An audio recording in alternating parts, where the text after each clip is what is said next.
غزہ پر اسرائیلی جارحیت کے خلاف جماعت اسلامی نے جمعۃ الوداع کو ملک بھر سے امریکی سفارت خانے کی طرف ملین مارچ کا اعلان کر دیا۔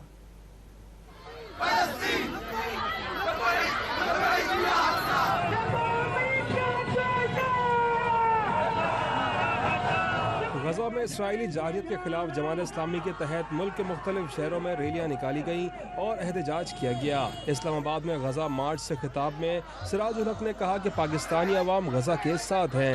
شکوہ کیا کہ اسمبلی اجلاس میں غزہ کا کوئی ذکر نہیں ہوتا اور پارلیمنٹ میں بے جان قراردادیں پاس ہوتی ہیں۔ OIC بھی بیانات تک محدود ہے۔ انہوں نے جمعۃ الوداع کو امریکی سفارت خانے کی طرف ملین مارچ کا اعلان کر دیا۔ رمضان المبارک کے 27ویں دن جمعۃ الوداع کو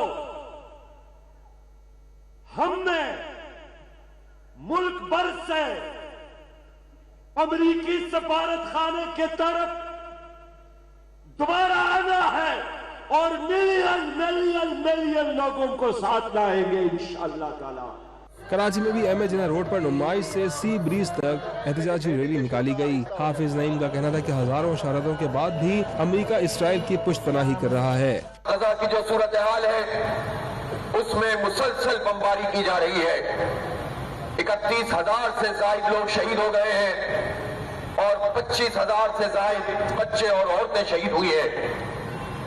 آپ بتائیں کہ امریکہ وہ پوری طریقے سے اسرائیل کی پشت پر آ کر کھڑا ہو گیا ہے۔ حیدرآباد میں جماعت اسلامی کے تحت پریس کلب پر مظاہرہ کیا گیا۔ مظاہرین نے عالمی برادری سے فلسطینیوں پر اسرائیلی مظالم روکنے کے لیے کردار ادا کرنے کا مطالبہ کیا۔ کندکوٹ اور بہاول نگر میں بھی جماعت اسلامی کے کارکنان نے سڑکوں پر نکل کر احتجاج ریکارڈ کرایا۔